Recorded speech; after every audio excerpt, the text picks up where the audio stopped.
Il n'y a pas dans l'humour, pour moi, quelque chose de flou, de vaporeux, d'approximatif et de... Non, non, non. C'est drôle ou c'est pas drôle. C'est très très important pour moi d'être libre comme artiste, libre sur les thématiques que j'aborde. Je pense à mon dernier film Reste un peu, où beaucoup de gens ont été très frileux sur la thématique de la religion, beaucoup de crispation autour de ce sujet. Je suis tellement fier de ce film, j'ai toujours une petite flamme qui m'a guidé, et cette flamme c'est quelque chose d'assez mystérieux. On peut appeler ça l'ambition, on peut appeler ça la foi, mais j'ai toujours eu cette flamme qui m'a donné confiance. Il m'est arrivé de me retrouver dans des situations à écouter une personne et de me dire « Oh là là, toi, tu vas terminer dans mon spectacle ». C'est marrant, j'en ai jamais réellement parlé comme ça. Tu vois, tu me fais dire des trucs... Bonjour et bienvenue dans Les Pionniers. Aujourd'hui, j'ai l'immense plaisir de recevoir le grand humoriste francophone Gad Elmaleh. Bonjour Gad. Bonjour. Comment vas-tu ? Bien, merci de me recevoir. Bon, merci de venir nous rendre visite. Avec grand plaisir. Comme ça. Alors, je t'ai présenté en tant que humoriste, mais... c'est juste, hein. Oui, c'est juste. Francophone, c'est juste. Francophone, Grand, c'est pas mal. Pas mal. Ouais. C'est flatteur, mais c'est sympa. Mais c'est précis. Et parce qu'on te connaît principalement pour tes one-man shows, mais aussi tu aimes le cinéma, tu as été acteur dans de nombreux films, La Doublure, Hors de prix, ou encore La Vérité si je mens 2. Tu as même réalisé évidemment certains films comme Coco et Chouchou, et Reste un peu. Tu t'es récemment aussi lancé dans la chanson, en sortant un album de reprise du chanteur toulousain Claude Nougaro, et aussi cette année s'annonce très prolifique puisque tu lances non seulement ton 7e one-man show lui-même, mais également un nouveau festival international d'humour à Nice. On va parler de tout ça. On va commencer en explorant ton parcours. On va commencer depuis ton enfance à Casablanca. Et puis, on va explorer toutes tes pensées, comprendre ce qui t'anime, ce qui te pousse à faire ce que tu fais, à explorer. À prendre de gros risques parfois, comme tenter ta chance aux États-Unis. Et pour vous, chers auditeurs, eh bien, n'oubliez pas que vous pouvez suivre cette émission et retrouver toutes les précédentes sur lespionniers.tv. Et n'hésitez pas à vous abonner à nos réseaux sociaux. C'est parti, Gad, on commence par ton parcours. C'est parti. Tu es né en 1971 à Casablanca. Tu m'arrêtes quand je me trompe. Hein. Ah oui, bien sûr, non, je te laisserai pas dire des... Non, bah non, faut des pas me trucs, laisser dire des bêtises parce que sinon... Non, après, peut-être que je dois juste rectifier qu'il y a un des films, pour rendre à César ce qui appartient à César, et surtout hommage au réalisateur, c'est que Chouchou, je ne l'ai pas réalisé, je l'ai écrit, mais je ne l'ai pas réalisé, c'est Merzak Alouache, voilà. D'accord, très bien. Parce que parfois on a l'impression que c'est un détail, mais tu as des copains qui sont devant leur télé qui disent mais c'est moi qui l'ai réalisé. Non mais c'est vrai parce qu'en plus il y a plein de métiers différents et c'est justement l'équipe qui fait le bon résultat. Bien et sûr, chacun bien sûr. a sa place, Bien a son rôle. Tu grandis au sein d'une famille juive marocaine entre un frère Arié, aujourd'hui acteur, et une sœur Judith, metteuse en scène. Oui. Écrivain aussi, elle est écrivain et auteur. Écrivain, donc également artiste. Ils faisaient quoi comme métier tes parents ? J'ai toujours eu du mal à répondre à cette question parce que mon père a été artiste amateur, il a fait de la pantomime longtemps, d'où l'héritage un peu de la gestuelle et de l'approche physique de mon métier. Mais comme c'était un artiste un peu pas épanoui dans parce qu'il n'a pas poursuivi sa carrière d'artiste, il allait travailler dans plein de choses différentes et il restait jamais très longtemps dans un job. Et mon père a fait toutes sortes de choses. Il travaillait dans un magasin de jouets. Tout Casablanca pensait que c'était son magasin, donc les enfants m'enviaient, mais ce qu'ils ne savaient pas, c'est que j'avais pas le droit de prendre les jouets avec moi, je pouvais juste jouer dans le magasin. Tu pouvais jouer dans le magasin, voilà. Et tu les laissais. Je les laissais. Il a travaillé dans voilà, il a géré une pizzeria, il a travaillé dans le sanitaire, il a travaillé... Enfin, toutes sortes de choses, toutes sortes de métiers. Ma mère aussi, elle a été vendeuse, elle a bossé dans un laboratoire pharmaceutique, ça a été des salariés. Cette enfance à Casablanca, elle ressemble à quoi Alors c'est marrant, je vois des photos, là, ça me touche. Mais je crois qu'il y avait comme une forme de mélancolie dans mon enfance qu'on associe parfois à la tristesse, mais c'est pas vrai, c'était pas triste. Mais la mélancolie, quoi. Une forme de blues d'enfance. J'ai vraiment des souvenirs de mélancolie, quoi. Une forme de rêvasserie, blues. Mais ça en classe ou en dehors? Enfin, tu t'amusais quand même un peu partout? Ouais, je m'amusais, mais j'avais comme... une forme de... Voilà, on le voit dans mon regard. Il y a une forme de... Pas de solitude, mais d'isolement volontaire à penser à ma vie, à penser à ce que j'allais devenir, à penser à ce que j'allais faire. Déjà très jeune. Tu pensais quand même, déjà, tu te disais, je vais pas juste me laisser porter par le flot quand même. Non, pas du tout. Non, pas du tout. Et très souvent, j'y repense et je me dis en fait ce que moi j'appelle la flamme. Et j'ai toujours une petite flamme qui m'a guidé et cette flamme, c'est quelque chose d'assez mystérieux. Qui était, on peut appeler ça l'ambition, on peut appeler ça la foi, on peut appeler ça... Mais j'ai toujours eu cette flamme qui m'a donné confiance, que j'ai suivie en fait, depuis que je suis gamin. Et c'était indépendant de mes parents, le cercle familial, le cercle scolaire. Tu vois, j'avais mon truc à moi. Alors, à 17 ans, tu t'envoles pour le Canada et Oui. tu termines tes études secondaires et tu t'inscris à l'Université de Montréal pour suivre des cours de sciences politiques. Tu envisages même à l'époque d'être avocat. Oui. Mais à Montréal, tu découvres le stand-up et tu fais même ton premier spectacle. Mais c'est pas toi qui voulais faire ce spectacle. Comment ça s'est passé, En fait, ce tout premier spectacle? D'ailleurs, c'est un terme qu'on connaît pas bien parce qu'il est souvent mal employé, mais je rencontre une personne qui sera un véritable mécène. Ouais, il n'avait pas dit son nom, mais comme dans un roman, quoi. C'est quelqu'un qui m'invite les vendredis soirs chez lui à la maison parce que je suis seul et que ma famille est au Maroc et que j'y trouve beaucoup de chaleur, beaucoup d'amour. Et est-ce que c'était pour le remercier de m'inviter, de me donner cette joie et cette chaleur? Je ne sais pas, mais toujours est-il que je faisais le show là-bas le vendredi soir chez lui. Donc je faisais le show, je faisais des blagues, j'imitais les gens qui étaient à table. Tu préparais ou c'était de l'impro? Pas trop. J'étais un peu dans une impro, je chopais les choses comme ça, je faisais feu de tout bois, j'imitais une attitude, une gestuelle, un mot, un accent.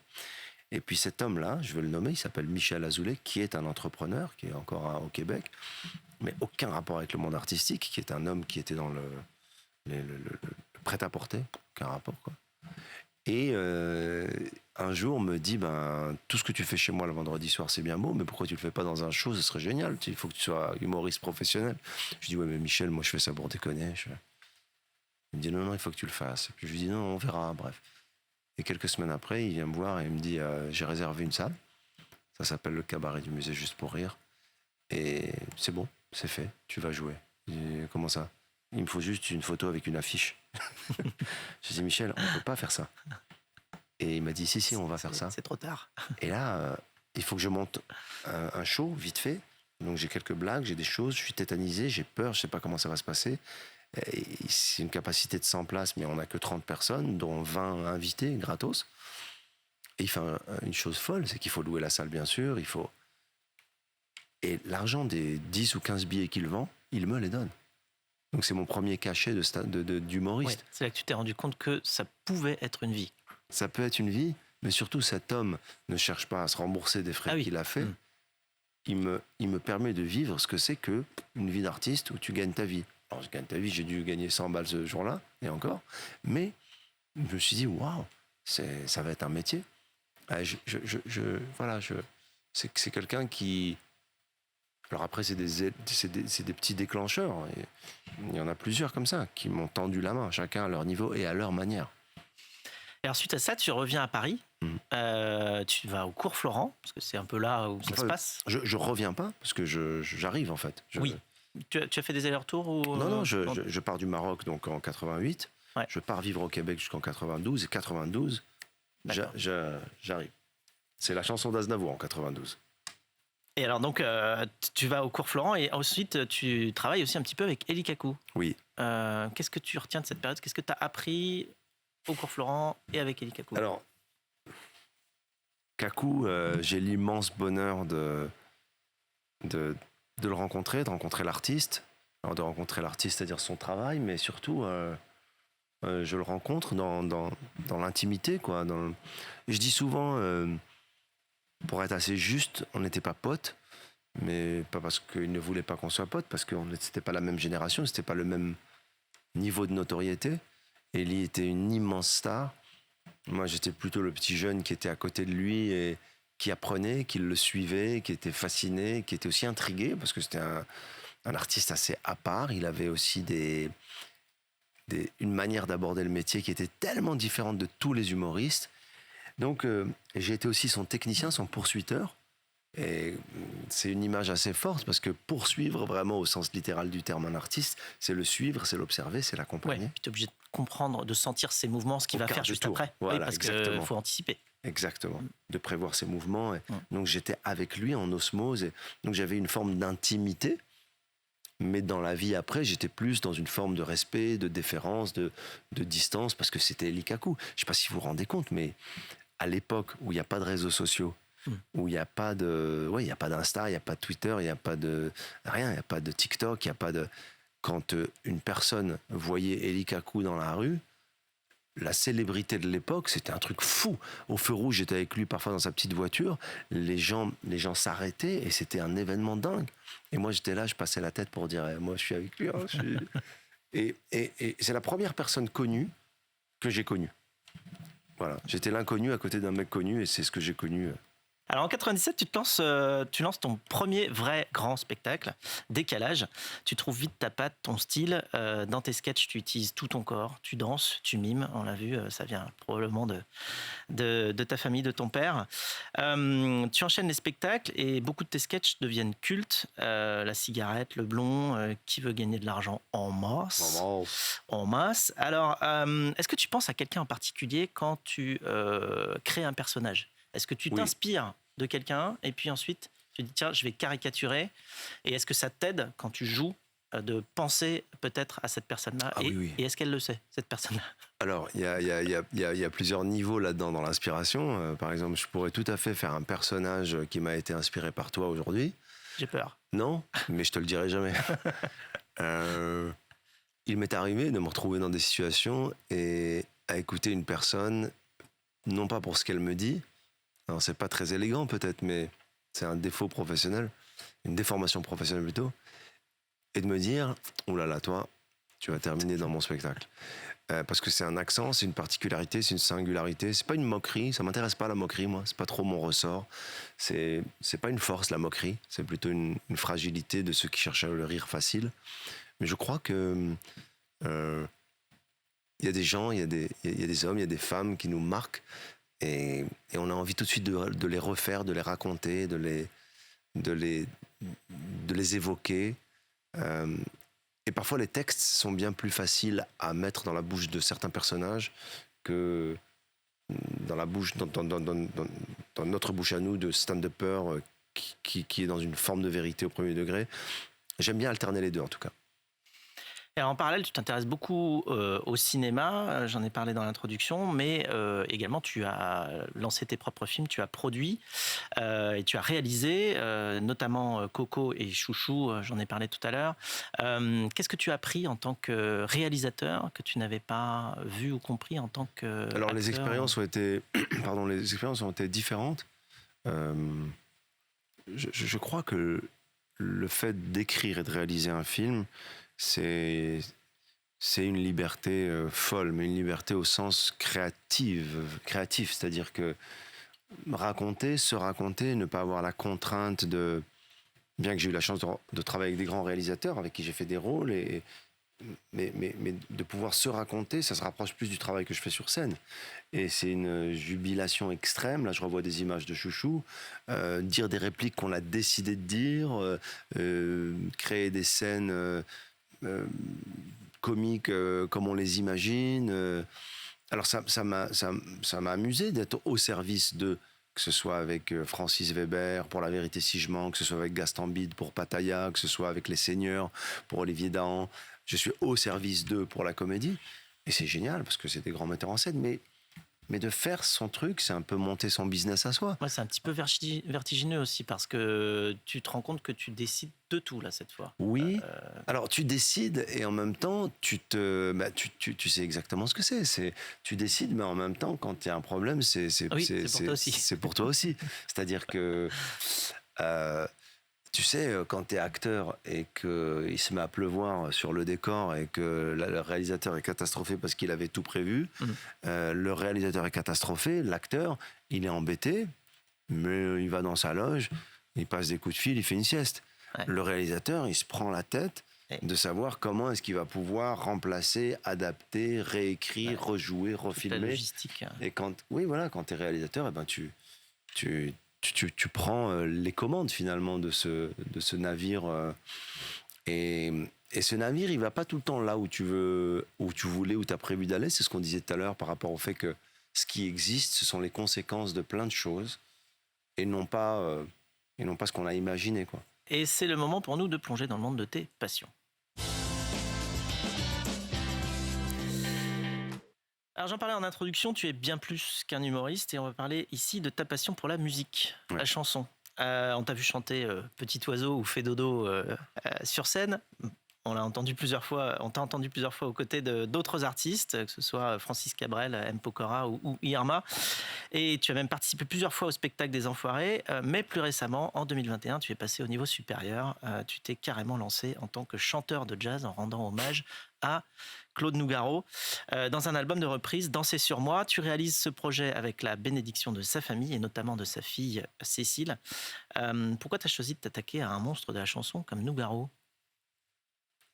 C'est une belle image avec Cécile, là, qui a été très importante pour moi sur ce projet-là, parce que la validation, le fait d'être, non pas autorisé, mais encouragé par sa fille, avec beaucoup d'humilité, avec beaucoup d'ouverture d'esprit, ça m'a donné de la force. Après, c'était un projet pour moi qui a été pas facile. J'ai adoré le faire. L'idée pour moi de rendre hommage pas qu'au chanteur, au poète, à l'auteur, à l'écrivain, à l'artiste, au performeur, au chanteur. C'était important parce que c'était ça le projet de départ. Et j'avais envie de chanter depuis très longtemps. J'avais pas assez confiance, ni assez d'expérience, ni assez de talent peut-être pour... Est-ce que ta voix a évolué aussi peut-être mais ma voix dans tous les sens du terme, Ouais. mais surtout que, voilà, j'ai pas la prétention d'aller faire un album avec des... J'aime beaucoup ce visuel d'ailleurs. Cette image, elle est très belle. Je me suis... j'ai profité, je me suis servi du talent et de l'héritage de Nougaro pour pouvoir passer le cap et aller chanter en studio. Pour être tout à fait honnête, ça n'a pas été facile. J'ai eu une grande chance d'être entouré par des grands musiciens, par un grand musicien et réalisateur qui a fait l'album, qui est Eric Lénini. J'ai eu avec moi des immenses musiciens qui sont venus sur l'album. Je pense à Birelli Lagrène, je pense à Ibrahim Malouf, je pense à Thomas Bramery, je pense à, pardon si j'en oublie, mais à Jérémy Ababou. Donc des grands musiciens de jazz. Mais quand l'album est sorti, il y a eu une perception du métier, très jazz, qui est un milieu... c'est une niche quelque part. Il y a quelque chose de très qui a été une perception un peu dure à mon égard. Il y avait un truc un peu, d'où, pourquoi il fait ça. Et moi, j'avais envie de leur dire, les gars, détendez-vous. J'ai pas la prétention d'être un grand chanteur, je rends hommage, j'essaye quelque chose. Voilà. Et alors justement, tu as également une autre passion qui est l'art contemporain. Et on est allé voir un de tes amis, très bon ami, qui s'appelle Kamel Ménour, le célèbre galeriste parisien. Et figure-toi qu'il a une question pour toi, et même deux. Hello Gad, je suis pas en vacances, je suis à Art Basel Miami pour la foire, on démarre dans 1 heure. Je voulais en fait te poser 2 questions. On s'est rencontrés il y a une dizaine d'années à la galerie. Aujourd'hui, tu es devenu un expert. Tu visites toutes les expositions possibles dans les musées, les biennales ou les foires d'art. Première question, en fait, en quoi l'art te permet d'être la personne que tu es?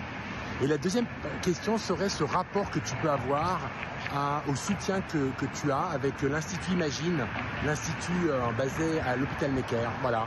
Je te remercie, je t'embrasse et plein de bonnes choses. Salut Gad, bisous. Ça m'émeut parce que c'est un ami que j'aime beaucoup d'affection pour lui, que je respecte énormément. Alors il est bien gentil de me nommer comme un expert de l'art contemporain, alors que je pense qu'il est un des acteurs majeurs dans le monde de l'art contemporain. Alors pourquoi toi Moi, l'art me fascine dans le sens où les artistes et leur parcours, j'essaie de m'en inspirer même pour ma propre création. Pour répondre à la question de Kamel, par exemple, pour avoir suivi, observé, admiré le travail de Pierre Soulages, pour l'avoir rencontré, avoir eu cet immense honneur d'échanger avec lui, j'ai toujours pensé, et ça rejoint ce qu'on se disait juste avant sur l'humour, sur le sport, j'ai toujours pensé que le travail de Pierre Soulages avait et comportait une forme de radicalité qui est peut-être, c'est assez paradoxal, mais une radicalité ouverte, une radicalité, ce qui est le propre du paradoxe, c'est-à-dire que c'est que ça comporte à la fois une forme d'infini, d'infiniment grand, infiniment petit, mais en même temps arrêté sur la forme. Dans le fond, c'est le travail de Pierre Soulages, c'est inouï, mais il y a une radicalité dans l'exécution. Et puis j'aime bien parce que Pierre Soulages disait souvent, faut arrêter de parler de l'art, faut arrêter de commenter les tableaux. Et ça me touche parce que un des plus grands artistes contemporains au monde qui dit qu'il ne faut pas commenter les tableaux, alors que ces tableaux eux-mêmes sont commentés, il y a quelque chose d'intéressant. Et je trouve que avec Kamel Menour, il y a un échange et il y a une ouverture sur l'humour.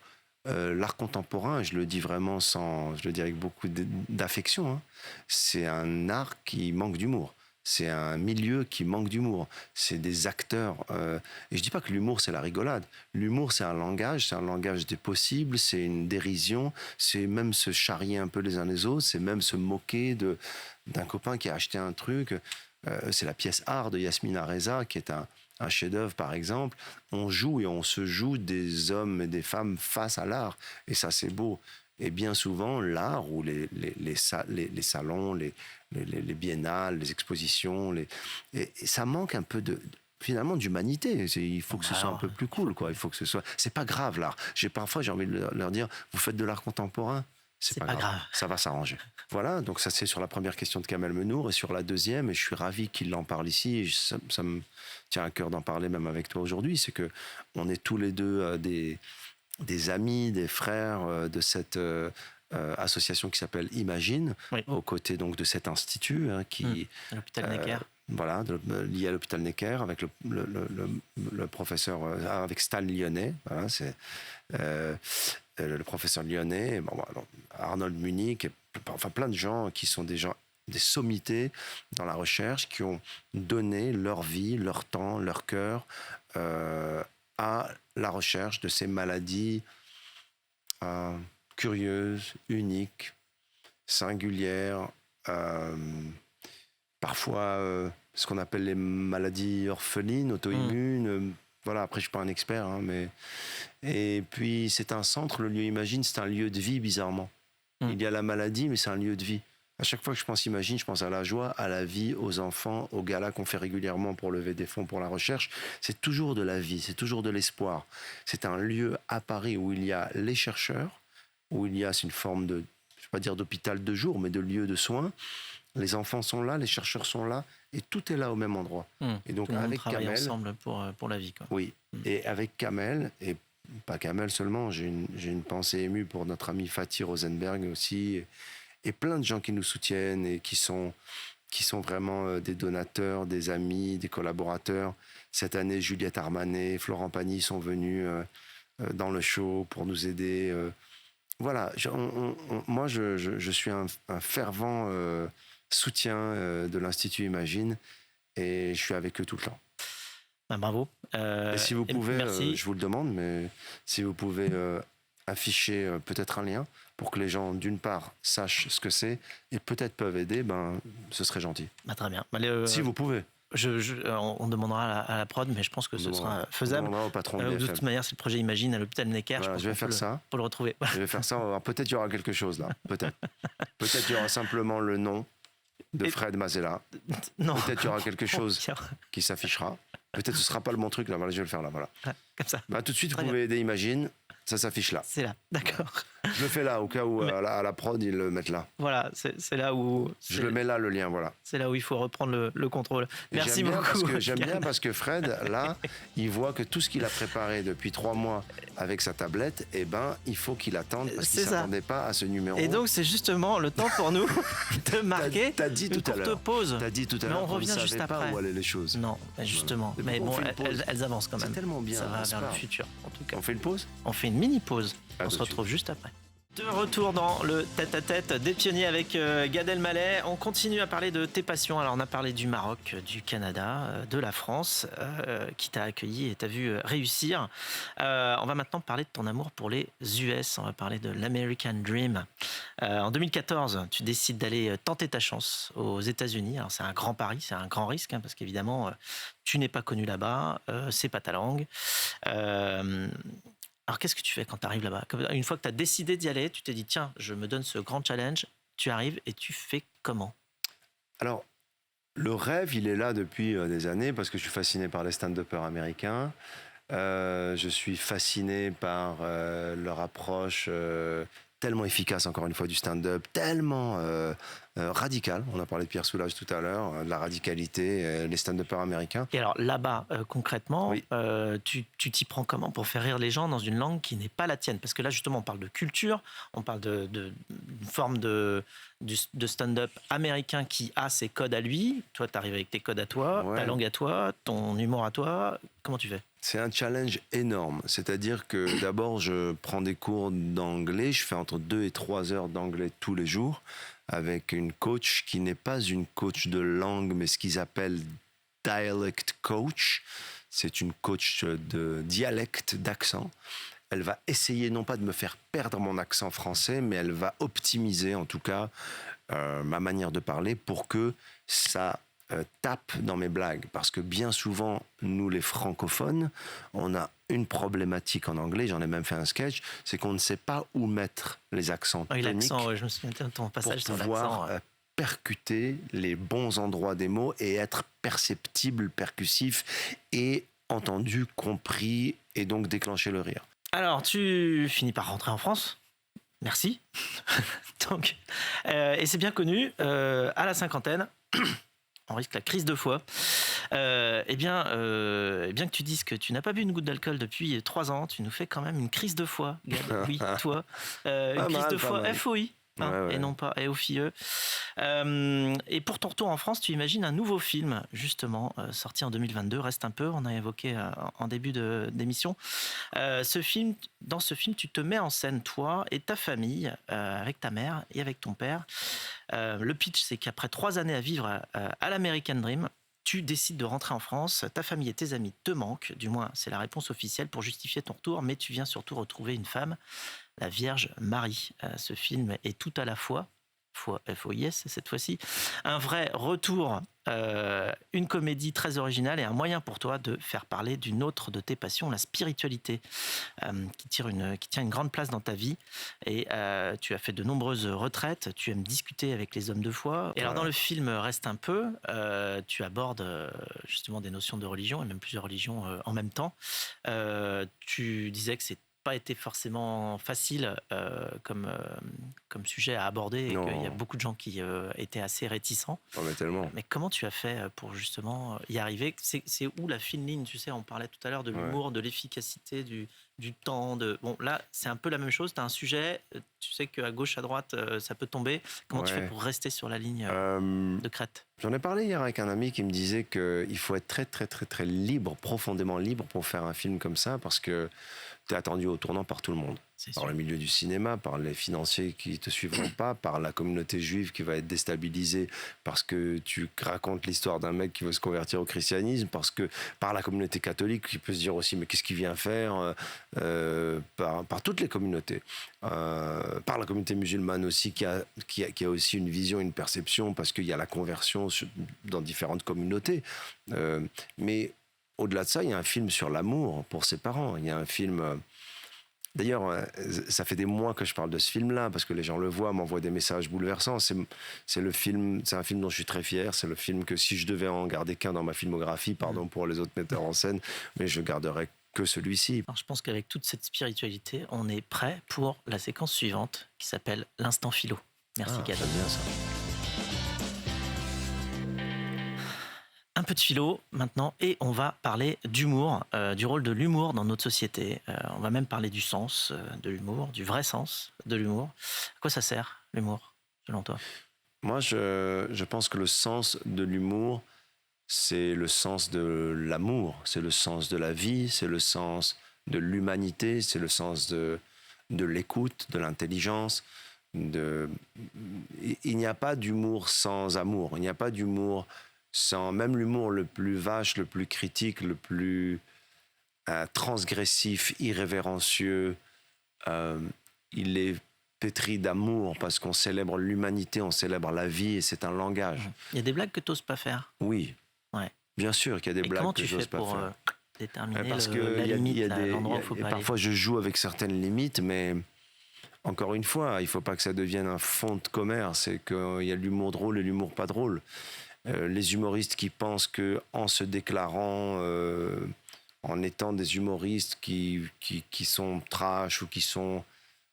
il faut que ce soit drôle, j'en sais rien moi si c'est trash, je sais pas ce que ça veut dire, mais tu peux être grossier, vulgaire, politique, anthropologue, sociologue, philosophe, jeu de mots, avoir une marionnette, faire du mime, fais ce que tu veux. Est-ce que c'est drôle? Moi quand je vais dans les comédie clubs aujourd'hui, c'est vraiment une source d'inspiration folle, et puis je suis au contact de la nouvelle génération, je ne vois qu'une chose, c'est qui est drôle. Je m'en fous complètement de cette espèce de réflexion autour de l'humour qui souvent est un prétexte à cette non-drôlerie et cette non-efficacité. On parle d'humour, on parle d'inspiration. Il y a eu un épisode pas très drôle en 2019 où tu as été accusé de plagiat par la chaîne YouTube Copy Comique, et il y a même eu une forme d'acharnement. Ça a été un coup dur émotionnellement pour toi, tu en as parlé plusieurs fois, et aujourd'hui, quelques années après, tu l'as digéré. Est-ce que tu peux nous partager ce que tu as appris de cet épisode-là, des nouvelles choses sur toi, sur tes motivations, tes sources d'estime de toi, ton métier? J'aime bien l'approche de ta question là-dessus, sur cette thématique, parce qu'on m'a jamais demandé ce que j'en ai tiré, et c'est le plus je pense que c'est le plus important. C'est où on en est aujourd'hui, et qu'est-ce que cette épreuve, quelque part, qui t'a été imposée... Si c'était à refaire, par exemple, ou si aujourd'hui ça se produisait avec la... Mais en même temps, c'est absurde de dire ça, parce que l'apprentissage que j'en ai fait... Tu peux pas faire deux trajets. Mais non, voilà. L'apprentissage que j'en ai fait, c'est parce que je l'ai vécu. Exactement. Et mal vécu, et souffert de ça... et en même temps pris les mauvaises décisions au moment où c'est arrivé. C'est comme ça que j'ai appris. Mais ce que je dois dire, c'est que j'ai compris et j'ai appris que parfois l'orgueil, en tout cas, peut être notre pire ennemi. On peut être nous-mêmes notre propre ennemi. Et qu'en voulant parfois couvrir, se protéger, ou alors par susceptibilité, parce qu'on est blessé par une accusation, il vaut mieux s'interroger sur les fondements de cette accusation et où est notre part de responsabilité, même si elle est infime. Oui. Et dans ce cas-là, elle est infime. Et dire même, ok, je vois de quoi vous parlez, vous avez raison. Même avouer que c'est d'une naïveté folle, parce qu'aujourd'hui, avec tout ce qu'on a, YouTube, les réseaux sociaux, de faire ça, ce serait inconscient. Mais il y a 20 ans, il y a 30 ans, tu commences le stand-up, tu t'inspires de quelques humoristes américains. Alors oui, tu prends quelques blagues parce que tu penses que tu as besoin de ça et tu n'as pas assez confiance en toi. Tu n'es pas assez confiant et tu penses que si c'est des vannes d'Américains, tu vas faire ça en français, ça va passer. Mais c'est moins de 1% de ton travail. Au lieu de laisser les gens découvrir 99% de ton travail et de dire en effet... voilà, ça a été fait dans la musique, c'est fait un peu dans l'humour, il faut pas le faire, mais passons à autre chose. Alors là, ça aurait dégonflé complètement l'affaire. Je me suis enfermé dans mon orgueil à dire non, qu'est-ce que vous me racontez? Moi, je ne suis pas cet homme-là. Et puis parce que j'ai eu peur, en fait, j'ai pris peur. C'était un truc de panique, quoi. Et aujourd'hui, avec tout ce que j'en ai appris, d'abord, j'ai compris que les bad buzz font que tu peux perdre certaines personnes qui étaient sur ton chemin avec toi dans le métier, mais aussi j'ai appris le pardon. C'est génial, c'est une des expériences les plus fortes de ma vie, parce que quand quelqu'un publiquement te décrédibilise, fait de la médisance, parle de toi dans les médias en disant du mal de toi, et j'ai même compris un truc encore plus fort. Je suis pas devenu le Dalai Lama, mais qu'au moment où il fait ça, c'est pas complètement contre toi. Il fait ça parce qu'il pense et ressent que c'est ça qu'il faut qu'il fasse au moment où il le fait. Il fait ça parce qu'il pense que sur cette vague dans laquelle tout le monde est, c'est ça qui va le porter, lui donner de la valeur et de l'importance. Il pense que c'est comme ça, et donc il le fait même lui par désarroi. D'ailleurs, les mêmes personnes parfois qui peuvent te critiquer, et tu as dû en connaître dans ton business, dans ton métier, les mêmes personnes peuvent revenir vers toi après. Parce que ça s'est calmé, parce qu'ils n'ont pas eu le courage d'être avec toi quand il y avait des secousses, et même oublier ce qu'ils ont dit sur toi. Ça veut dire que finalement, c'était pas fondé. Donc cette crise, elle a été non pas nécessaire, mais très bénéfique en tout cas. Alors tu as parlé de Roman Fraissinet, c'est l'occasion pour nous de passer à la séquence Actu. Ton actualité est très très très chargée. J'en ai 3, on va aller assez... Il y en a une majeure. Il y en a une majeure, c'est ton nouveau spectacle, le 7e... Au Dôme de Paris. Au Dôme de Paris, voilà. 7e one-man show, Gad Elmaleh lui-même. Alors, c'est ce spectacle avec lequel tu es actuellement en tournée, un spectacle introspectif dans lequel tu joues la carte de la sincérité. Est-ce que tu dirais que c'est le spectacle le plus personnel que tu aies jamais fait ? Oui, le plus intime en tout cas. Le plus proche de ce que je suis profondément, avec aucune attente, prévision de la réaction du public.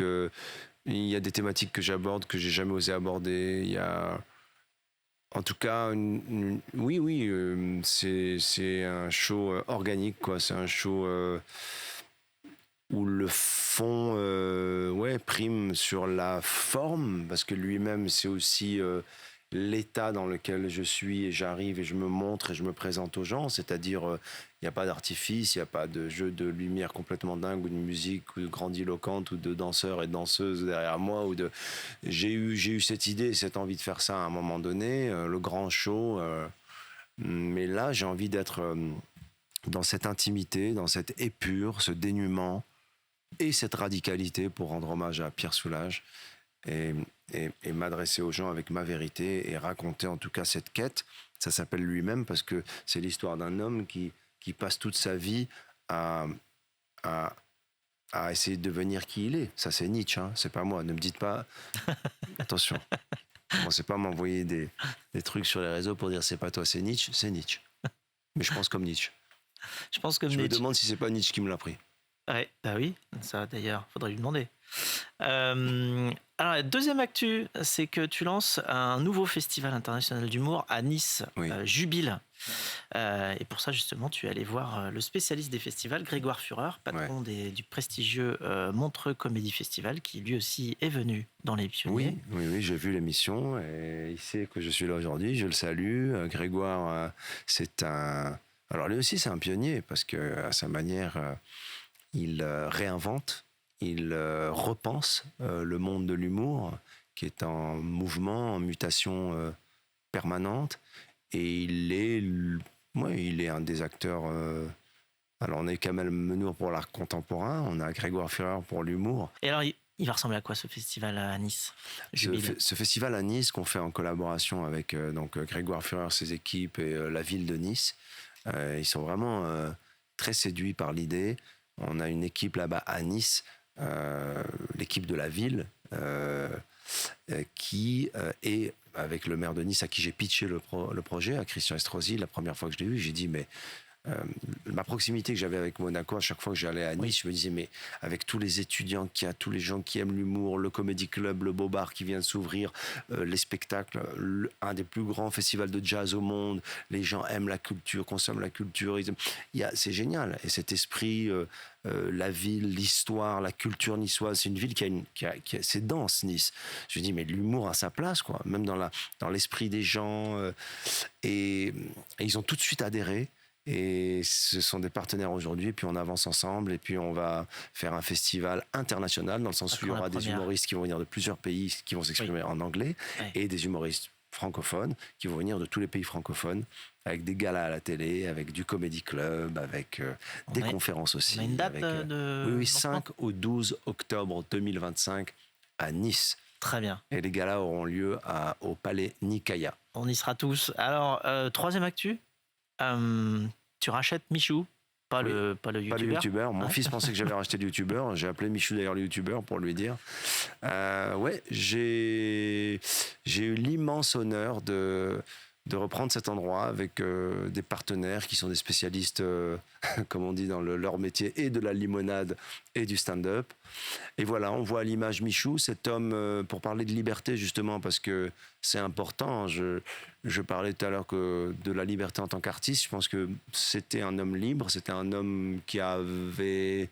Aujourd'hui, ça paraît un peu normal, un cabaret avec des hommes... transformistes, des performeurs avec cette inventivité, cette audace, ce côté de nos limites, et puis surtout des talents. C'est un endroit où moi j'ai été pour préparer le film Chouchou. Quand j'ai regardé le show, j'ai dit à Berzak Alouache, avec qui on écrivait et qui a réalisé le film, je lui disais, je crois qu'on est encore loin du compte, ils vont beaucoup plus loin que nous, il faut qu'on y aille, il faut qu'on... Et c'est un lieu magique, c'est un lieu qui a une poésie, c'est un lieu qui symbolise pour moi Paris, qui symbolise la liberté, qui symbolise la tolérance, qui symbolise l'ouverture. Je suis très très fier. Donc c'est tout cela que tu vas exprimer. Un lieu d'humour. Un lieu d'humour. Ouais, ça veut dire un comedy club. On ne touche à rien dans ce lieu, on ne modifie rien. C'est un écrin, voilà, on n'a rien à toucher. Ce que vous voyez à l'image, c'est comme ça va rester comme ça. Et parce qu'on adore les actus, parce qu'on a déjà fait 3, et que on adore aussi les scoops, on est allé voir ta sœur Judith, qui a une vraie question pour toi. Attention. Alors Gad, je t'ai posé bien des questions et tu m'as donné bien des réponses, mais là j'ai une question que je pense je ne t'ai jamais encore posée. C'est quel est ton prochain challenge, non pas professionnel, mais ton prochain challenge personnel. Voilà. J'ai hâte d'avoir ta réponse et puis tu vas être content puisque comme on est par téléviseur interposé, je ne vais pas pouvoir te couper la parole comme à mon habitude. Je t'embrasse fort. Pour moi, l'humour, c'est ça, c'est l'intelligence. C'est dire des choses de la vie, de la vraie vie, qui sont des sujets qu'on a entre nous, ma sœur et moi, qui est, je pense, la femme de qui je suis le plus proche au monde. Pour répondre à la question de Judith, le prochain challenge personnel, je vais éviter une réponse... cucu, neuneu, titi, chichi, coco, tous les trucs à 2 syllabes, c'est toujours très mignon, mais je crois profondément que c'est ce que je dis dans mon spectacle, rencontrer l'amour, et je pense que j'y suis prêt puisque j'ai commencé à m'aimer, et c'est récent. Alors s'aimer, c'est pas de la mégalomanie ni de égocentré. S'aimer, c'est la moindre des choses, mais ça met du temps. Comme j'ai commencé à m'aimer, alors je vais peut-être aimer et me faire aimer. Ça, c'est mon grand projet de la vie. J'ai 2 enfants dont je suis très fier. J'ai une petite fille, je suis grand-père. Et d'une petite que j'aime d'amour, que j'ai hâte d'aller retrouver là d'ailleurs. Mais c'est vrai que le challenge aussi, c'est réussir sa vie personnelle. Alors elle a été moins brillante que ma vie professionnelle. Mais c'est comme ça. Encore une fois, on ne prévoit pas. Mais je pense qu'après cette émission... je vais rencontrer quelqu'un. Elle sert à cela justement, cette émission. Donc avis aux téléspectateurs et téléspectatrices. Voilà, la demande est faite. Alors on passe à la séquence rapide de cette émission qui s'appelle le Quizella. C'est parti. Voici les règles. Je te pose des questions rapidement et tu y réponds rapidement avec quelques mots. Attention, tu es prêt ? Oui. C'est parti. Si tu devais te réincarner, tu serais Chouchou, Coco ou Leblond ? Chouchou. Quel est l'animal que tu préfères imiter ? Le chien. Ah, c'est pas mal. Qu'est-ce que tu as envie de dire à la prochaine personne qui sera invitée dans Les Pionniers ? La prochaine personne qui sera invitée dans Les Pionniers, j'aimerais lui dire...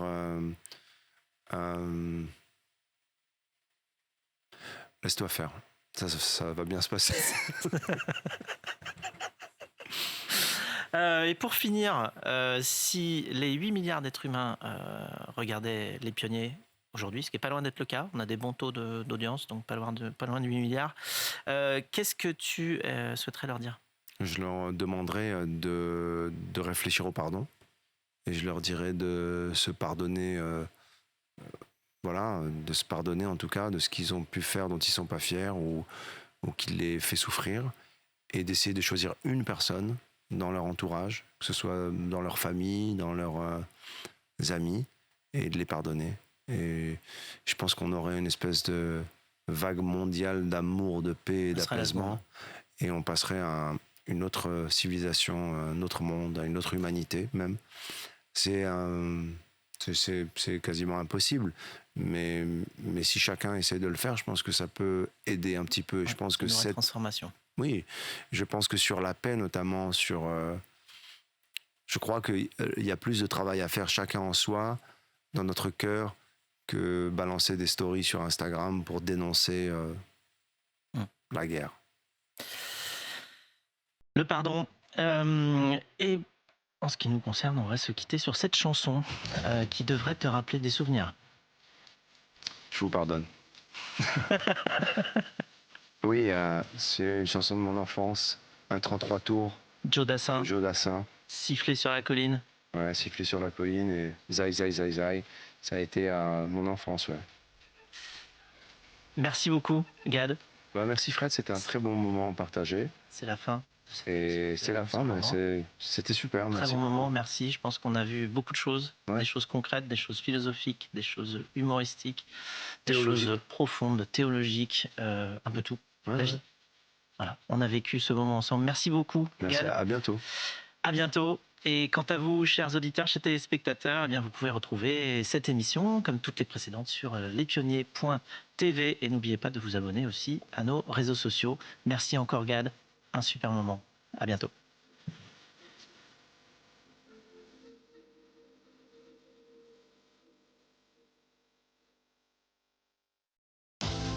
Les pionniers chez Fred Mazzella sur BFM Business.